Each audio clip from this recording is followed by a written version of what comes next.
Hi, I'm Jeff Davis. Thanks for downloading On the Wine Road. Today's podcast is from this past Earth Day. I'll get to that topic in a little bit, but it's what brought me to Kenny Likitprakong at Hobo Wine Company. You're no doubt wondering about the name. Well, he had an appreciation for life on the road. He's a fan of Woody Guthrie, read Jack Kerouac, and in the early days, he had nothing to tie him down, initially. Yeah, I mean, less now than we did when we started. I think we have roots now here, like in Santa Rosa with a winery, and pretty long-term vineyard relationships. So not quite the hobo winemaking that it used to be, but in spirit, I guess we're still following that. Sure, yeah.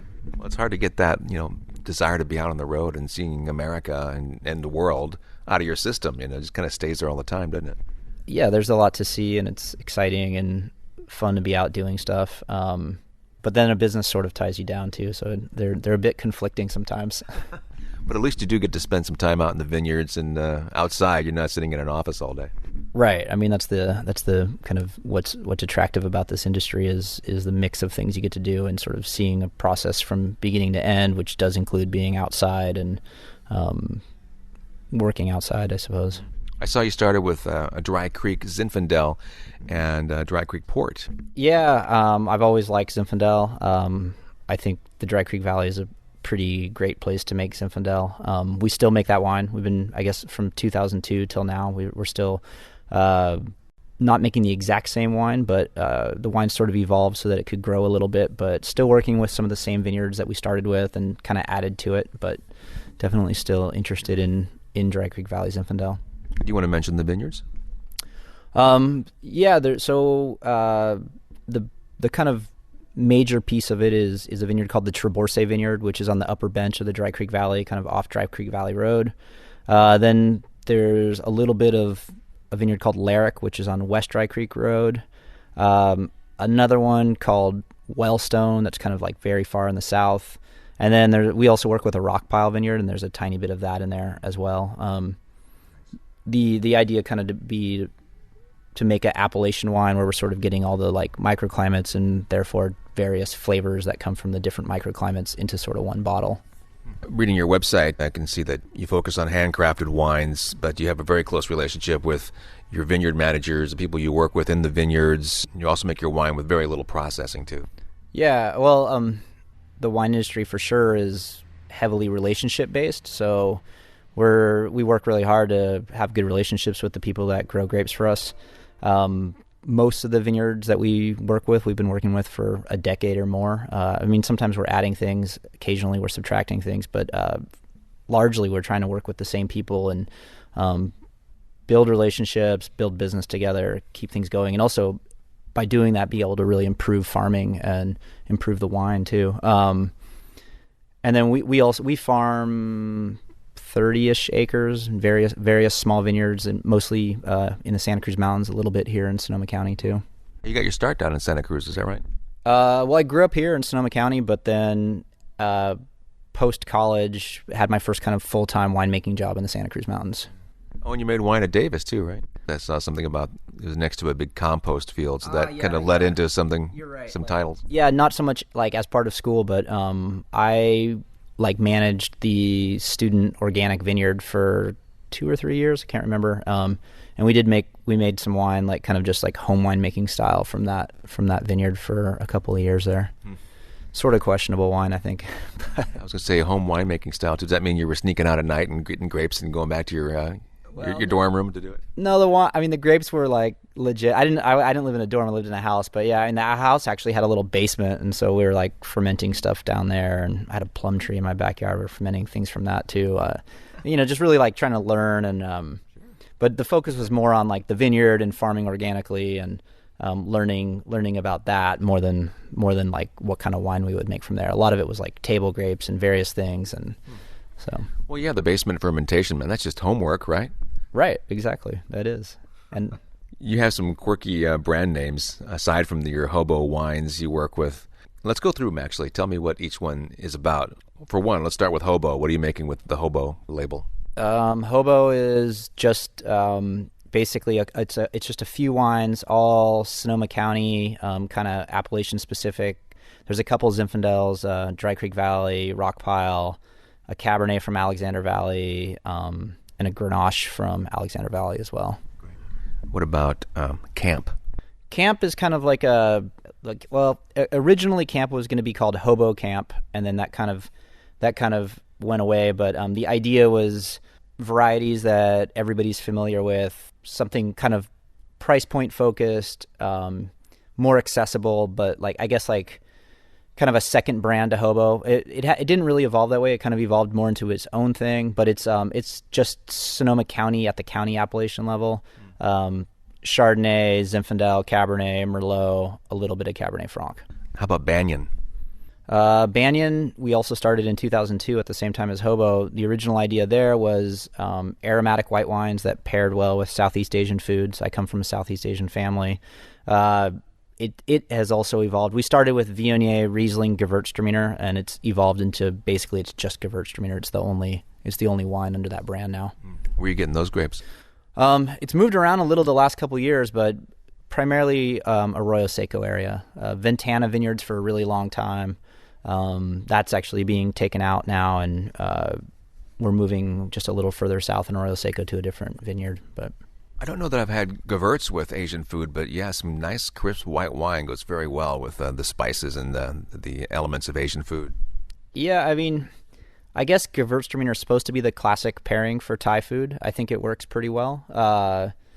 People talk about like lychee and dried tea leaf and that kind of stuff. And I think if you get the right level of sweetness where it's not like overly sweet and kind of sappy, but it's just a touch sweet, it kind of balances out spicier things and sort of refreshes your palate. It can work really well. Mm-hmm. Yeah. And you have Folk Machine? Yeah, so Folk Machine we started that in 2005. The name is basically inspired by Woody Guthrie and kind of the famous photo of him with his guitar around his neck, and it says "This machine kills fascists" on like kind of hand painted on the guitar. Right, that's classic. I'm a big Woody Guthrie fan and love that photo. Love him. That parts and labor blend you have under the Folk Machine label looks really intriguing. Yeah, that has quickly become our kind of biggest production wine. It's still pretty small at just a couple thousand cases, but it's a blend of it's Carignan based from like very old Carignan vines up in Mendocino. It also has Syrah, Grenache, and just a tiny bit of Barbera for acid. But the idea was to make kind of easy drinking bistro style wine, something where like I like the idea of having food with wine where the wine doesn't necessarily have to be like the centerpiece of the meal or the centerpiece of the evening, and it just kind of complements what you're doing. It's enjoyable, and so I think having a casual wine that's casually priced works well in that for something like that, and that's what we were trying to do with that wine. Yeah, what was the price? It's like $20. Oh no, I think it should be less than that. It should be sort of maybe like 15 to 17, depending on where you are. Right. Like your website says, light on its feet, great with food, fun and easy to drink, and affordable. Yeah. Sounds pretty good for a lot of people. Right. I mean, if we could make every wine like that, that's what we would do. I think that's perfect. Among his creative brand names, he also has Ghost Writer, and that's writer, not writer. And it was just featured with some other Santa Cruz Mountain Pinot Noirs in Wine and Spirits magazine. So he certainly has caught the attention of the influencers. It's kind of the closest thing we have to an estate brand where we're primarily doing all the farming. We're then trucking grapes up to Santa Rosa. So I think technically to be a state, you have to make the wine in the same appellation that you're growing the grapes in. Right. So it's not an estate thing, but it's the closest thing we have. We lease and farm about a little over 20 acres in the Santa Cruz Mountains, and the Ghost Writer is based on those vineyards. Is that Pinot Noir? Largely Pinot Noir. We also have a little bit of Chardonnay, a little bit of Syrah, and a little bit of Cabernet Sauvignon. I imagine that's a lot of driving here and there as the season goes along. It is a lot of driving. It's speaking about just like figuring out ways that we can be a greener business. Like I've been trying to cut down on the driving. We hired a guy to help us that lives now down there. So that's just like kind of having eyes on the ground nearby is helping with cutting down on the driving and just getting things done more efficiently and effectively too. Yeah, and speaking of being greener, one of the reasons I'm here today talking with you is because we're recognizing Earth Day. and Hobo Wines is a client of Sonoma Clean Power. Was that a conscientious decision on your part to go that route? Yeah, very, very conscientious. We, as a business, want to have as small a footprint as we possibly can, environmentally speaking. I think that we're constantly trying to rethink everything we're doing to make more environmental decisions, and we're in a situation where we're just having like an off the grid winery wasn't possible. So this seemed like the next best thing where we could know that all of our power was coming from 100% renewable resources, and Sonoma Clean Power offers that. We're lucky to have that. And specifically we're part of the Evergreen program, which guarantees that it's 100% renewable versus some of the other programs, which are just a mix. And to your credit, you're actually paying a little bit more for that service. So, that's respectable. Yeah, I think we've seen it to be pretty close to 30% more on our, monthly PG&E bill. But for us, it's like one of the things that we want to pay for. I personally would rather pay for having renewable energy than a fancy bottle or some other thing that we could probably spend a lot more money on. If we're going to have to pass costs on to customers, like we'd rather be doing it for things that make our environment better. And a lot of people that are hearing this, I think, are going to become new customers for you, because I'm sure they're going to be respecting that. And that leads me to ask, where can people find your wines? Well, locally, I guess more restaurants than retail, but retail-wise, we do some business at Big John's, the Bottle Barn, Oliver's, and then Peter Lowell's, Handline, Brewster's, County Bench. You get out there. Yeah, the wines are around. They're not impossible to find. There's other places. Sure. Those come to mind quickly. What's your production now, total? We're kind of around 25,000 cases probably. Oh. Some of that, a good chunk of that's in kegs, but a 25,000 case equivalent. That's impressive for a guy that doesn't really have a tasting room. Right. We don't have a tasting room. When I arrived there that day, I noticed a couple of ping pong tables and saw a flyer about his Hobo Pong tournament taking place this coming weekend. It's a fundraiser for the School Box Project, yet another worthy effort on his part. That's something we're collaborating with the School Box Project and Peter Lowell's and Handline Restaurants in Sebastopol. Lowell Sheldon, good friend of ours, and us, we just really wanted to do something community oriented as a fundraiser for something locally based that benefited somewhere, and we were kind of looking for nonprofits that we wanted to work with. The School Box Project came along. Lowell had a connection to them before. But basically, what they do is they take these shipping containers and they kind of turn them into like little classrooms, decorate them, and then fill them with school supplies and other things for children, and ship them off just like shipping containers to places where children refugees have been displaced. So basically, right now, sending things to places where Syrian children are ending up. And we just, it's very pertinent right now, and it's also, and the event's fun. It's a totally casual, non-competitive ping pong tournament. There's a bunch of food from Peter Lowell's, Handline, as well as Drifter Pizza, Hen House Brewing, Our Wines, Radio Coteau, coffee from Retrograde. There's like 4 bands playing. The Rainbow Girls are kind of the headliner. Yeah, it should be a really fun day here at the winery, which, like I said, is never open, 2 to 7, April 29th. Next Saturday. So excellent. Well, and that's great for you helping the kids. So you're taking the classroom and giving it to the kids where they are, because they can't, if they're refugees, they're not getting much schooling right now. So you're sending the classroom to them. Yeah, I think it's not only like creating a space where there can be some education going on, but it's also creating a space that is kind of like a safe zone and a place where kids can feel safe and hopefully do kid things. That's honorable for you to get involved. Aside from that and the tournament next weekend, what's next for Hobo Wines? Well, harvest isn't too far away. Just keep kind of trucking on what we're doing. And, we're always busy. We run a pretty lean operation, so there's always something going on.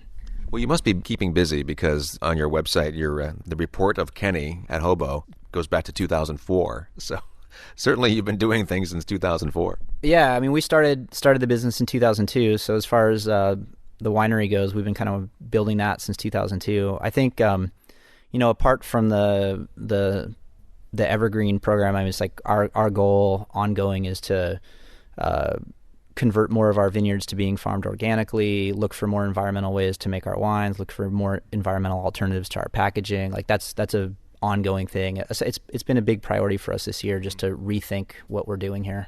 The vineyards is the easy part with Sonoma County going sustainable and being 100% so by 2019. So at least you're getting some sustainable farming.